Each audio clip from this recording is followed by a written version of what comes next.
Hello আমার প্রিয় বন্ধুরা, কেমন আছো? নিশ্চয়ই তোমরা আমার গল্পগুলো শুনে শুনে খুব সুখ নিচ্ছ আর আনন্দে আছো। তোমাদের আনন্দ দিতে আমি নিয়মিত তোমাদের জন্য নতুন নতুন ভিডিও নিয়ে হাজির হই। তোমরা যারা এখনও আমার চ্যানেলটা সাবস্ক্রাইব করেননি, তারা প্লিজ প্লিজ আমার চ্যানেলটা সাবস্ক্রাইব করে দাও। তো বন্ধুরা, আর দেরি না করে জলদি জলদি ভিডিওতে লাইক দিয়ে চ্যানেলটি সাবস্ক্রাইব করে নাও। আমার নাম নেহা। চেহারা সাধারণত খুব সাদাসিধে, লম্বা চুল আর বুদ্ধি একটু কম। আমার বরের নাম নিলয়। আমার বরের সাথে আমার প্রথম প্রেম, আর তার সাথে বিয়ে হয়। আমার বর একটি প্রাইভেট কোম্পানিতে চাকরি করে। আমার বরের দুজন বন্ধু আছে, নাম রেহানা সাহেব। ওরা দুজন বিবাহিত।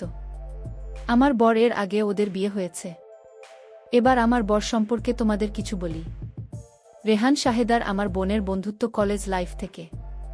তাদের বুড়ো ছিল আমার ব্যাচের মেয়ে ফ্রেন্ড, তাই সবাইকে আমার বর খুব ভালোভাবে চিনত। আর আসল কথা হলো, আমার বর ছিল ওদের গ্রুপের সবচেয়ে হ্যান্ডসাম ছেলে, তাই আমার বর সবার ক্রাশ ছিল। আর সেই সুযোগটাই আমার বর খুব বেশি কাজে লাগাতে, তাই আমার বরের বান্ধবীরা বরের আদর থেকে বঞ্চিত হয়নি। প্রায় 6 মাস রেহান এবং আমার বরের গার্লফ্রেন্ড ছিল, আর 2 মাস পর জিসানের বড় ছিল আমার বরের গার্লফ্রেন্ড। যদি রেহান ও সাহেব তখন ওদের বিয়ে করেনি, কিন্তু ওরা সবাই জানতে চাইত আমার বরের গার্লফ্রেন্ডের ও কিভাবে ভোগ করত। যাই হোক, ওদের বিয়ের পর আর কোনোদিন আমার বড়দের বইয়ের দিকে ওইভাবে তাকায়নি। কিন্তু আমার বর ঠিকই জানত ওরা মনে মনে একটু হলেও ওর উপরে রেগে আছে। কারণ যতই হোক, ওদের বয়স, শরীরের কোথায় কি জিনিস আছে, কি রকম আওয়াজ, সবই আমার বরের জানা। আমাদের বিয়ের পর ওরা দুজন অনেকবার আমাকে ফোটানোর চেষ্টা করেছে, কিন্তু আমি খুবই শক্ত। ওদের কথায় কখনো আমি গলে যাইনি। আমি কিছুদিন আগে আমার বরের আগের একটা কথা জানতে পারি। এরপর থেকে আমি সন্দেহ করতে থাকি আমার বরকে, আর ওকে চোখে চোখে রাখি। হঠাৎ একদিন অবাক ঘটনা ঘটে।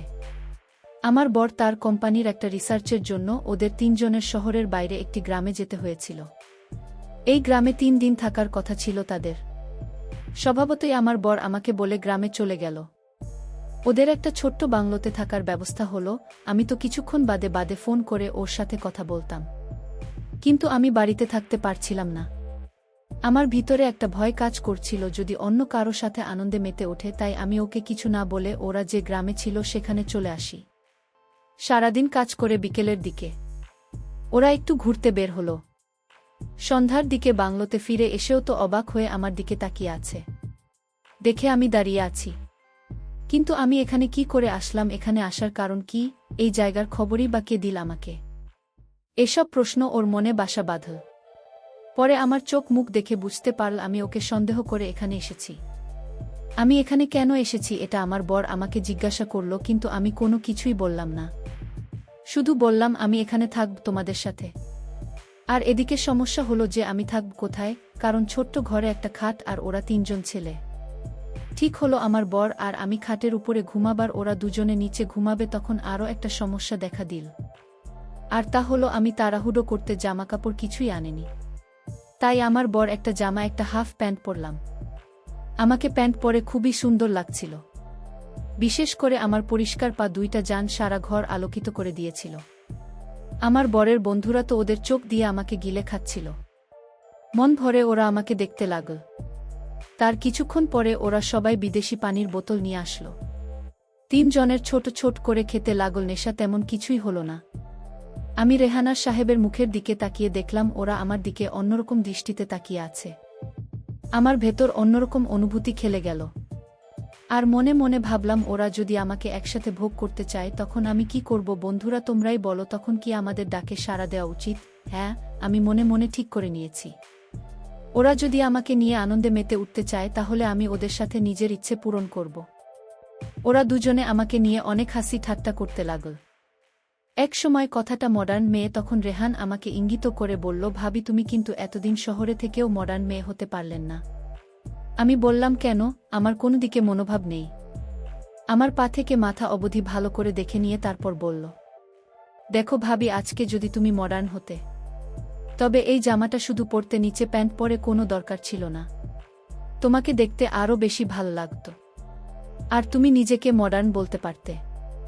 এমনিতে আমার বর আমাকে কোনো জামা কাপড় নিতে দেয়নি, তাই আমি একবার আমার বরের দিকে তাকিয়ে তারপরে রেহানের দিকে তাকিয়ে বললাম, দাঁড়াও আমি এক্ষুনি আসছি, এই বলে ঘর থেকে দৌড়ে বেরিয়ে গেলাম। একটু পর ঘরে ঢুকলাম। আমি সত্যি বলতে আমার বৌমাকে দেখে চিনতে পারছিল না। আমাকে দেখে রেহানা সাহেব পুরো অবাক হয়ে আমার দিকে অপলক দৃষ্টিতে তাকিয়ে আছে। আর আমি মনে মনে বলছি, তোমাদের দেখা দিতেই আমি এই সাজে তোমাদের সামনে এসেছি, নাও আমাকে মন ভরে দেখে নাও। আমি আমার বরের সাদা জামাটা পরে এসেছি। জামা সাদা হওয়ার কারণে আমি ভিতরে কি পরেছিলাম সেটাও দেখা যাচ্ছিল। রেহানা সাহেবকে দেখে মনে হচ্ছিল ওরা আমাকে পুরো গিলে খাবে এমন অবস্থা। আমি যখন ঘাটে এসে বসলাম আমার সবকিছু স্পষ্ট দেখতে পেল সবাই, সেটা আমি জানি। আমার এই রূপ দেখে আমার বর নিজেকে ঠিক রাখতে পারছিল না। আমি বুঝলাম আমাকে দেখে আমার বরের যদি এই অবস্থা হয় তাহলে রেহানার সাহেদের কি অবস্থা হবে। আমি বললাম, দেখো এবার আমাকে কেমন লাগছে। বলল, ভাবি তোমাকে তো দেখতে মডার্নার হেব্বি লাগছে। সাহেব মাথা নেড়ে বলল, হ্যাঁ সেটাই তো লাগছে ভাবি, কিন্তু শুধু পোচ মডার্ন দেখালে হবে না, এর বাইরে বের করে দেখাতে হবে। আমি বললাম, সেটা আবার কি করে? সাহেব বলল, এটা খুব সোজা। তুমি একটু ডিজে গানে নাচবে আর আমরা দেখ তাহলে আসল মজা হবে। আমি বললাম, ঠিক আছে চল, এখন আমরা ডান্স করব। আমার বর শুধু আমার কাজকর্ম দেখছিল আর মনে মনে ভাবছি আজকে আমার বুকে ওরা শেষ করে ছাড়বে। ডান্স করতে উঠব। ঠিক এমন সময় কারেন্ট অফ গেল। পুরো ঘর একদম অন্ধকার। আমরা চারজন খাটি আর লাইট অফ। লাইট কোথায় আমরা কিছু জানি না। সাহেব বলল যে যেখানে বসে আছো সবাই চুপচাপ থাকুন। হঠাৎ অন্ধকারে কেউ আমার ওই দিকটায় হাত দিল। হাত দিয়ে দলাই মলাই করছিল। আমি ভাবলাম আমার বর হয়তো অন্ধকার আমার কাছে এসেছে, কিন্তু কিছুক্ষণ পর দেখি একজন হামি করা আরম্ভ করে দিয়েছে। আমি তো পুরো অবাক, কেননা দুজনে স্পর্শে আলাদা। তারপর আমি বাধা দিলাম না, কারণ আমার বেশ ভালোই লাগছিল। একজন আমার সেবা করতে শুরু করল আর অন্যজন ওগুলো ধরে যাচ্ছিল। আমি আরও উত্তেজিত হয়ে গেলাম। জোরে জোরে শ্বাস নিতে লাগলাম। এভাবে দুজন আমার সেবা করতে লাগল। আমি আগে কখনো এমনটা পাইনি। আমি ভেসে যাচ্ছিলাম আনন্দের সাগরে।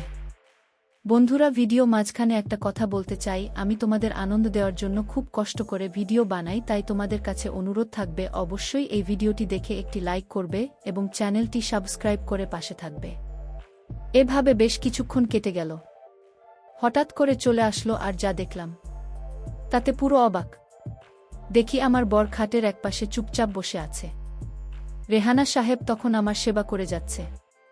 আমার বরের দিকে তাকিয়ে দেখি আমার বরের মুখে একদম শুকিয়ে কাঠ হয়ে গেছে, কিন্তু মুখে কিছু বলল না, কারণ ওদের বুকের সাথে এমনটা করছে। তারপরে রেহানার জিসানের কাজ শেষ করল। আর যাই বলো বন্ধুরা, আমি কিন্তু বেশ মজা পেয়েছি। আমার বর তখন ওর বন্ধুদের বলল, তোরা তাহলে প্রতিশোধ দিয়েছিস তোর বুদ্ধির সাথে। আমি সে বানিয়েছি বলে তোরা দুজন মিলে আমার বউয়ের সাথে কাজ শেষ করে দিল। বন্ধুরা, আজ এই পর্যন্তই। আশা করি গল্পটা তোমাদের কাছে অনেক ভালো লেগেছে। তো বন্ধুরা, আজকের গল্পটি তোমাদের কাছে কেমন লাগলো তা কমেন্ট করে আমাকে জানিয়ে দিও আমার চ্যানেলের অন্যান্য গল্পগুলো শুনে। আর অবশ্যই ভিডিওতে লাইক দিয়েছেন, একটি সাবস্ক্রাইব করে দিও প্লিজ। তোমরা সবাই অনেক অনেক ভালো থাকো আর নিয়মিত আমার গল্পগুলো শুনে, কিন্তু আমি নিয়মিত তাদের জন্য মজার মজার গল্প নিয়ে আসব। আর ফেসবুকে আমার সাথে আড্ডা দিতে জলদি ডিসকাশনে দেওয়া লিংক থেকে আমাকে ফেসবুকে মেসেজ দাও। ভিডিওটি দেখার জন্য তোমাদের অসংখ্য ধন্যবাদ। মা, তোমার বয়স বেশি হলেও তোমার ভেতর এখনো 18 বছরের মেয়েদের মতো। কিন্তু আমি আর কাজ করতে পারবো না। দেখো না, এই শীতের মধ্যে আমি কেমন ঘেমে গেছে। তোর বাবা তো একটু কাজ করতে পারে না। আর তুই আমার কষ্ট না বুঝলে কে বুঝবে? প্লিজ বাবা, একটু কষ্ট হলেও কাজটা শেষ করে তারপর ঘুমিয়ে পড়। হ্যালো আমার প্রিয় সুইট কিউট বন্ধুরা, কেমন আছো তোমরা? নিশ্চয়ই আমার গল্পগুলো শুনে খুব সুখ নিচ্ছ আর আনন্দে আছে। আনন্দ দিতেই আমি নিয়মিত তোমাদের জন্য নতুন ভিডিও নিয়ে হাজির হই। আজকের গল্পটি খুবই স্পেশাল। একদম নতুন মা ছেলের সত্য ঘটনা নিয়ে এসেছি। বেশি কথা না বলে মূল ঘটনায় আসি বন্ধুরা। আমার নাম পার্বতী সেন, বয়স 40 বছর। স্বামীর নাম অনির্বাণ সেন, বয়স 55 বছর। আর আমার ছেলের নাম জয়ন্ত সেন, বয়স 24 বছর। আমরা থাকি গ্রামে, মানে শহরতলিতে। স্বামী চাকরি করেন। আমার স্বামী দেখতে খুব সুপুরুষ। আমার বাবাই আমার স্বামীর চাকরির ব্যবস্থা করে দেন আর সেই শোতে এসে আমাকে বিয়ে করে। আমার একটাই দোষ, আর তা হলো আমার গায়ের রং কালো। আমাদের বিবাহিত জীবন 21 বছর ভালোই চলছিল, কিন্তু সমস্যা হলো স্বামীর বদলি হওয়ার পরে স্বামী শিলিগুড়ি থেকে কলকাতা বদলি হয়ে আসে। তারপর কুকর্মে ধরা পড়ে সে দ্বিতীয় বিবাহ করছে, যেটা আমি ও আমার ছেলে জানতে পারে কিছুদিন পর। এতে স্বামীর সাথে আমার তুমুল অশান্তি শুরু হয়। সে বাড়িতে খুব কমই আসে, কিন্তু আমার ছেলের কাছে আমাদের চলার মতো টাকা পাঠিয়ে দেয়। আমি ছেলের কাছে এই নিয়ে অনেক দুঃখ প্রকাশ করি। তোর বাবা এরকম বেইমানি করতে পারল? আমি একটু শান্ত প্রকৃতির মহিলা, তাই স্বামীর সব অন্যায় মুখ বুজে সহ্য করে যাচ্ছি। 6 মাস হয়ে গেল স্বামী বদলি হয়ে এসেছেন, কিন্তু আমরা তার কুকুর জানার পর আসে। বাড়িতে রাত কাটেনি। মাঝে মাঝে আসেন, কিন্তু থাকেন না, টাকা দিয়ে চলে যান। এতে আমি আমার ছেলেকে শুধু বলি, তুই একটা কিছু করতে পারলেও টাকা আমি খেতাম না। আমার ছেলে জন তো অনেক চাকরির পরীক্ষা দিয়েছে, কিন্তু কোনো চাকরির ব্যবস্থা হচ্ছে না। একদিন যন্ত্র চাকরির খোঁজে বেরিয়েছে, আমাকে বলে গেছে যদি কোনো সাধারণ চাকরিও পায় তাও করবে। ইতিমধ্যে আমার ছেলে যন্ত্র বাড়িতে পোস্ট লেটার আসাতে আমি তাড়াতাড়ি যন্ত্রকে ফোন করে বাড়ি আসতে বললাম। যন্ত্র বলে, কেন, কি হয়েছে মা? আমি বলি, তোর কল লেটার এসেছে। যন্ত্র আসছি বলে ফোন রেখে দিল। ছেলে বাড়ি ফিরতেই আমি ওর হাতে লেটারটি দিয়ে বললাম, কষ্ট সফল হয়েছে। যন্ত্র বলল, মা কি আনন্দ, চাকরিটা কাছাকাছি, বাড়ি থেকে যেতে পারবো। আমি বললাম, ভগবান আমার মুখের দিকে তাকিয়ে আছে। যন্ত্র বলল, মা 10 জুলাই যোগ দিতে হবে। আমি বললাম, আর তো মাত্র 2 দিন বাকি। যত বলল বাবাকে জানাব। কি বলো? আমি বললাম, না, ওকে জানাবে না, আবার কি করে বসে তার ঠিক আছে। যন্ত্র বলল, ঠিক আছে, তুমি যা বলবে তাই হবে। 2 দিন পর্যন্ত চাকরিতে যোগ দিল। 1 মাস কেটে গেল, বেতন নিয়ে এসে আমার হাতে দিল। আমি খুব খুশি হলাম। যন্ত্রর বাবাকে জানাল, সেও নাকি খুশি হয়েছে। একদিন ওর বাবা বাড়িতে এলে আমাদের মধ্যে তুমুল ঝগড়া হলো। স্বামী আমাকে বলল, আমরা আইনিভাবে আলাদা থাকতে চাই, তুমি সই করে দাও বলে আমার হাতে পেপার ধরিয়ে দিল। আমি তখন ছেলেকে ডেকে বললাম, তোর বাবা এই বলছে, এখন তুই বল আমি কি করব? যন্ত্র বলল, সই করে দাও, দরকার বাবার। আজ থেকে তুমি আর আমি থাকব এই বালিকার বাবার নাকি? আমি বললাম, না, আমার।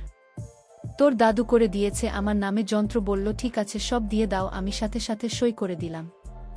স্বামী কাগজ হাতে নিয়ে যন্ত্রকে বলল, তোর সাথে কথা আছে। যন্ত্র বলল, কোনো কথা নেই, তুমি যাও। তুমি আমার মাকে ঢুকিয়েছে, তোমার সাথে আর কোনো কথা নেই। ছেলের কথায় সে রেগে চলে গেল, আর আমি বুক ফুলিয়ে কাঁদতে লাগলাম।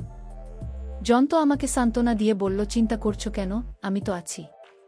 কিছুদিন পর একদিন রাতে দুঃখে কষ্টে আমার ভীষণ কান্না পায়, আর আমি কাঁদতে থাকি। ছেলে আমার কান্নার আওয়াজ শুনে আমার দরজায় নক করল, কিন্তু আমি দরজা খুললাম না। তারপর যন্ত্রের অনেক অনুনয় বিনয় করাতে আমি দরজা খুললাম। যন্ত্র এসে বলল, কি হয়েছে মা, কাজ কেন? আমি বললাম, ও কিছু না, এমনি। তুই যা, আমি ভালো আছি। যন্ত্র বলল, মা আমাকে সত্যি করে বলো। আমি বললাম, কি বলবো, তোর বাবা আমাকে এভাবে ঠকালো। আমার একটাই দোষ, আমি কালো। যন্ত্র বলল, কে বলেছে তুমি কালো? তোমার মতো কজন আছে, তুমি নিজেকে কালো ভাববে না। আমার মা অনেক ভালো ও সুন্দরী, রং সামান্য কালো থাকলে সে দেখতে ভালো না। তুমি মা সত্যি অনেক সুন্দরী, একদম বাবার কথা ভুলে যাও, আমি তো আছি। আমি বললাম, সে তো বুঝলাম, কিন্তু সবাই ভাবে আমার দোষ, তাতেই তো বাবা ছেড়ে চলে গেছে। যন্ত্র বলল, ছাড়ো তো, লোকের কথা কি বলে আমি জানি আমার মা কেমন। আমার মায়ের মতো ভালো আর কেউ নেই। আমি তোমার ছেলে, তাতেও আমি গর্বিত। আমি বললাম, তুই আমার মন রাখার জন্য এসব বলছিস? যন্ত্র বলল, একদম না মা, তুমি সত্যি খুব সুন্দরী। আচ্ছা, কাল তোমাকে আমার সাথে যেতে হবে। আমি বললাম, কোথায়? যন্ত্র বলল, যেখানে নিয়ে যাবে সেখানে যাবে, কোনো কথা হবে না। আমি বললাম, ঠিক আছে, নিয়ে যাস। যন্ত্র আমাকে বিদায় বলে নিজের ঘরে গিয়ে শুয়ে পড়ল। পরের দিন সকালে খাওয়া শেষ করে যন্ত্র আমাকে নিয়ে একটু দূরে একটা বিউটি পার্লারে গেল। 2000 টাকা খরচা করে আমাকে বাড়ি নিয়ে। আমি বললাম, আমার পিছনে এত টাকা খরচা করার কোনো মানে হয় না। যন্ত্র বলল, তা জেনে তোমার কোনো দরকার আছে? এবার একবার আয়নায় নিজেকে দেখা আর বলো সত্যি তুমি সুন্দর কিনা। আর শোন, এখন থেকে একটু আধুনিক পোশাক পরবে, দেখি তোমাকে কি অসুন্দর বলে। আমি বললাম, কি আধুনিক পোশাক পরব? যন্ত্র বলল, এই স্লিভলেস পোশাক পরবে, তোমাকে লেগিংস ও কুর্তি কিনে দেব, তাই পরে বের হবে। আমি বললাম, যা। এগুলো এই বয়সে কি করা যায়? যন্ত্র বলল, আমার বসের বয়স 50-এর উপর, উনি নিয়মিত পরে আসেন। দারুণ লাগে দেখতে। আমি বললাম, সত্যি বলছিস? যন্ত্র বলল, কেন তোমায় মিথ্যে বলব? শোন, শনি, রবি ও সোম আমার 3 দিন ছুটি আছে। ভাবছি একটু বেরিয়ে আসবে। তো আমি বললাম, কোথায় যাবি? যন্ত্র বলল, দেখি কোথায় যাওয়া যায়। আমি বললাম, ঠিক আছে যাব। জান্ত বলল, মা তোমার জন্য অফিস থেকে আসার সময় লেগিংস ও কুর্তি নিয়ে আসবো আজকে কিন্তু। আমি বললাম, কিন্তু কি? যন্ত্র বলল, মা তো বলতে হবে দোকানদারকে। আমি বললাম, ও আমার উপরে 38 বুঝলি, আর কোমর 36 হিসাব করে নিয়ে আসবি। যন্ত্র বলল, ঠিক আছে মা। পরের দিন যন্ত্র অফিস থেকে সন্ধে 7টায় বাড়ি ফিরল। আমি যন্ত্রকে টিফিন দিলাম। যন্ত্র খেতে খেতে আমাকে বলল, মা একটা বড় দেখি তোমার ঠিক আছে কিনা। আমি বললাম, এখনই পরব। যন্ত্র বলল, সাইজ না হলে কাল পাল্টে নিয়ে আসবে, সেই জন্য পরো। আমি ঠিক আছে বলে রুমে নিয়ে গেলাম। কিছুক্ষণ পর লাল লেগিংস ও গোলাপি কুর্তি পরে যন্ত্রের সামনে আসলাম। যন্ত্র বলল, মা টাইট হচ্ছে না তো? আমি বললাম, সামান্য হচ্ছে, কিন্তু পরলে তো ছাড়বে। যন্ত্র বলল, মা তোমাকে যা লাগছে না দারুণ লাগছে, তোমার বয়স 15 বছর কমে গেছে। হেব্বি লাগছে। আমি লজ্জা পেয়ে বললাম, যা দুষ্ট। আবার বললাম, সত্যি আমাকে দেখতে ভাল লাগছে। যন্ত্র বলল, দেখি পেছনটা, তুমি ঘুমাও তো। আমি ঘুরে দাঁড়ালে বলল, মা দাঁড়াও, তোমার একটা ছবি তুলে বলে মোবাইল নিয়ে আমার কয়েকটা ছবি তুল।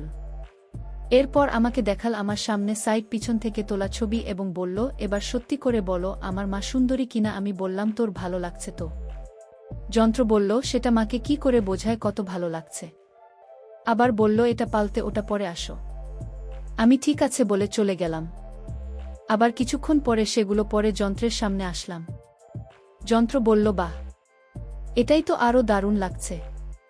মা তুমি এত সুন্দরী, আমি কিন্তু আগে বুঝতে পারিনি। বাবা তোমাকে দেখলে আবার ফিরে আসবে। আমি রেগে গিয়ে বললাম, ওর কথা আর মুখে আনবেন না। তবে আমি কিন্তু আর এসব করব না। যখন তখন কান ধরে বলল, ভুল হয়ে গেছে মা, হবে। আমি বললাম, তবে কি? জয়ন্ত বলল, তুমি এসব পরে বের হলে কিন্তু তোমার ছেলের বয়সীরা তোমার পিছু নেবে বলে দিলাম। সাবধানে থেকো। আমি বললাম, আবার ইয়ার কি হচ্ছে? জয়ন্ত বলল, না না, সত্যি বলছি, তোমাকে দেখে আমার প্রেম করতে ইচ্ছা করছে। আমি যখন তোর কান ধরে বললাম, আবার ইয়ার কি হচ্ছে? যন্ত্র বলল, সত্যি মা, তোমাকে দেবীর মতো লাগছে। তোমার রূপের পূজা করতে ইচ্ছা করছে। আমি লজ্জা পেয়ে বললাম, যা কি আজেবাজে বলছিস? যন্ত্র বলল, না সত্যি বলছি। আমি বললাম, না, এগুলো খুলে রেখে আসি। যন্ত্র বলল, না মা, খুলে রাখার দরকার নেই, পড়ে থাকলো না। আমি তো দেখি তোমাকে। আমি বললাম, অপরিষ্কার হয়ে যাবে না? তুই তো বললি ঘুরতে যাবি, তখন পরব। যন্ত্র বলল, তাতে কি? তোমার ছেলে এখন চাকরি করে, লাগে আর একটা কিনে দেব। ও আচ্ছা, তোমার কি ভেতরে আর কিছু লাগবে? তুমি তো বলনি। আমি কিনতেও সাহস পাইনি। আমি বললাম, ভেতরের কি? যন্ত্র বলল, আরে নিচে পড়তে হয় না। আমি বললাম, দুষ্টু দেখছি, সব খবর রাখি, লাগবে তো যত। বলল, ঠিক আছে, আমি নিয়ে আসব। আমি বললাম, তুই কিনতে পারবেন? দোকানে গিয়ে কি বলবি? যন্ত্র বলল, সাইজ তো জানি বলে নিয়ে আসব। আমি বললাম, তোর লজ্জা করবে না? যন্ত্র বলল, কেন করবে লজ্জা? আমি বললাম, দোকানদার যদি জিজ্ঞেস করে কার জন্য নেবেন? যন্ত্র বলল, কেন, বরং মায়ের জন্য। আমি বললাম, আরও বোকা, মায়ের নাম না অন্য কারো নাম বলবি, অন্য কারো জন্য। যন্ত্র ঠিক আছে বলে উঠে পড়ল।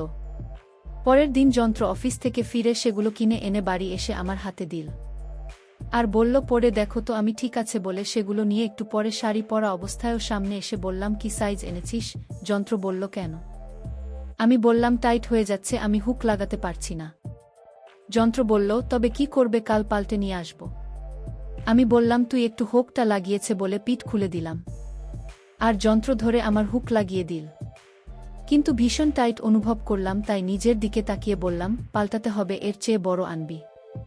যন্ত্র পরের দিন আবার পাল্টে নিয়ে এসে আমাকে আবার পড়তে বলল। আমি ওপরে এসে বললাম, লাগিয়ে দেখুকটা। যন্ত্র লাগিয়ে দিল আর বলল, মা এবার ঠিক আছে? আমি বললাম, হ্যাঁ ঠিক আছে, সুন্দর ফিট হয়েছে। যন্ত্র বলল, ছেলেকে দেখাবে কি? আমি আঁচল নামিয়ে বললাম, দেখ বলে আবার ডেকে দিলাম। যন্ত্র শুধু এক ঝলক দেখতে পেল। এবার যন্ত্র বলল, মা নিচে ওটা ঠিক আছে? আমি বললাম, হ্যাঁ, তবে এই যে মায়ের জন্য করছি, এসবও আসলে গর্বিত। যন্ত্র বলল, মা আমি বিয়ে করব না। আমি বললাম, পাগল ছেলে, তাই হয় নাকি? যত বলল, কেন হবে না?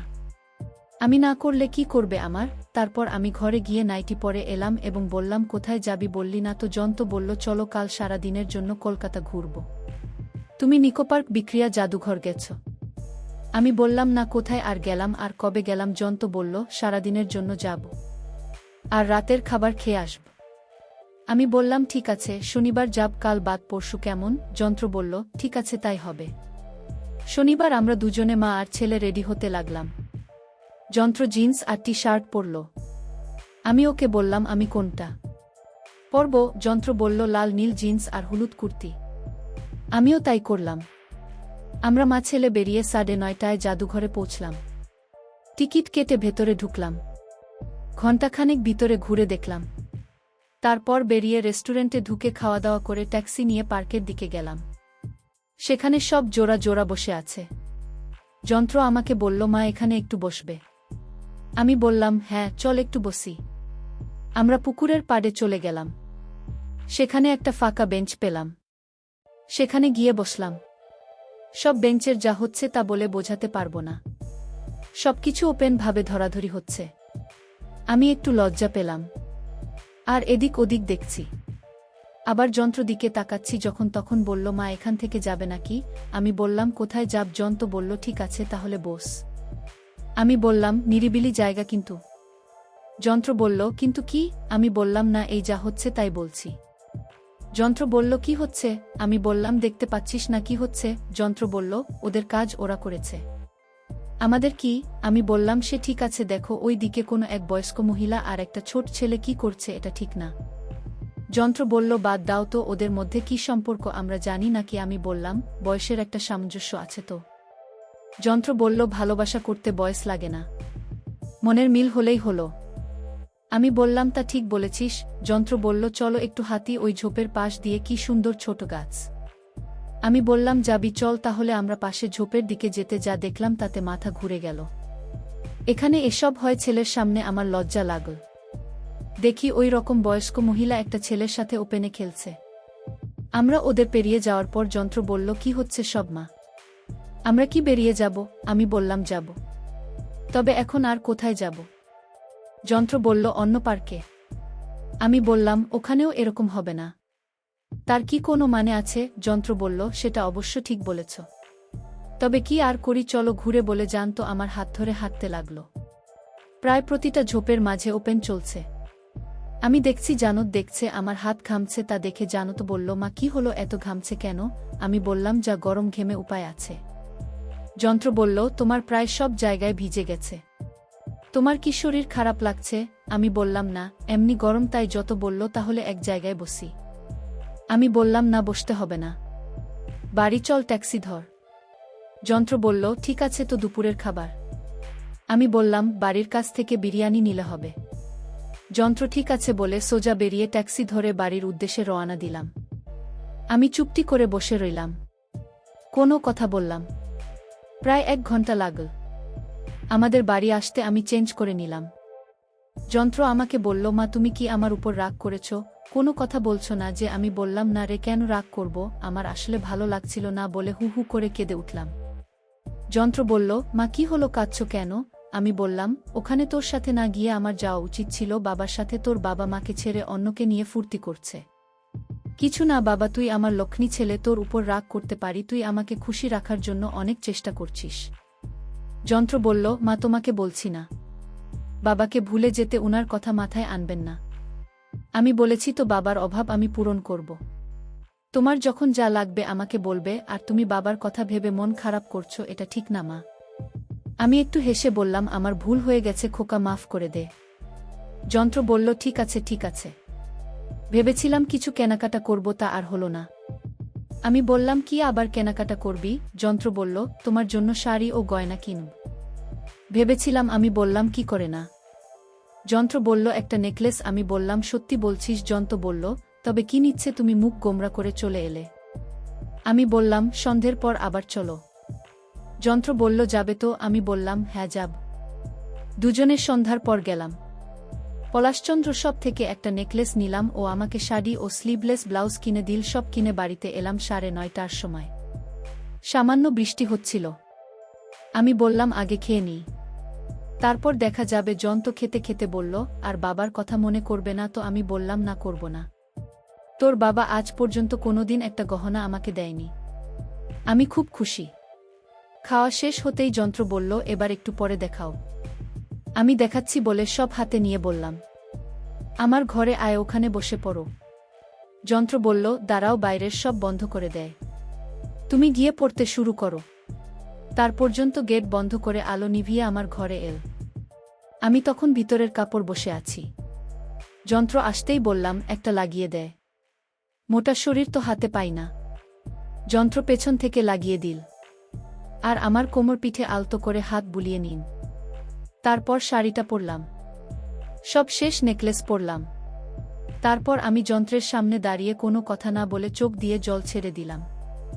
যন্ত্র উঠে দাঁড়িয়ে আমাকে জড়িয়ে ধরে বলল, মা, কি হলো, কাঁদছো কেন?